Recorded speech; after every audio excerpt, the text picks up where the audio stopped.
Il existe des poivrons rouges, verts, jaunes, oranges jusqu'au pourpre.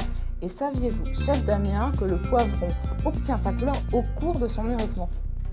Le poivron est le cousin du piment. Alors, le poivron appartient à la famille des solanacées et il se déguste, se savoure à toutes les sauces.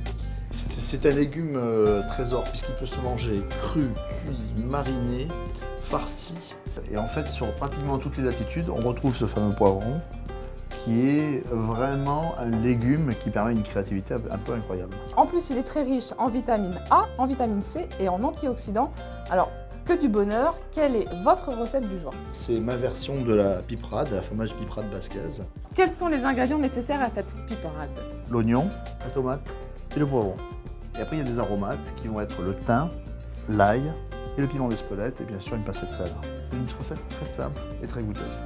On va monder les tomates. Alors vous allez enlever le pédoncule et vous allez plonger vos tomates quelques secondes dans l'eau bouillante. Je vous aide.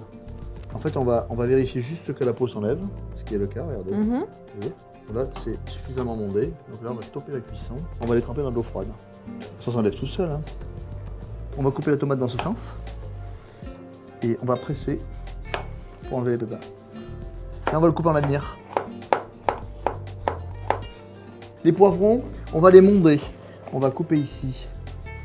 On enlève le cœur. Et on va couper dans les creux. On va enlever l'épaisseur ici. Et après, il va nous rester à éplucher le poivron. Prochaine étape, on va découper en fines lanières. Bravo! Et là, je fais suer mon oignon. Je préfère que vous fassiez tuer l'oignon que moi. On va mettre un tout petit peu de thym frais.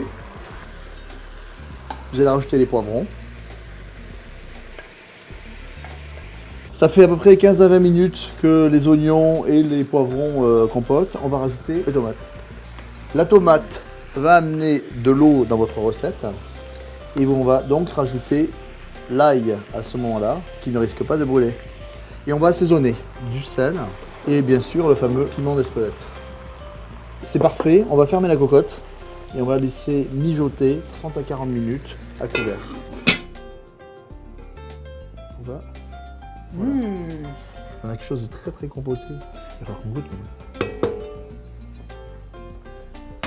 Bah là, classiquement, on va prendre une belle tranche de jambon qu'on va passer à la poêle. Et puis éventuellement, on va faire une petite brouillade d'œuf à l'intérieur.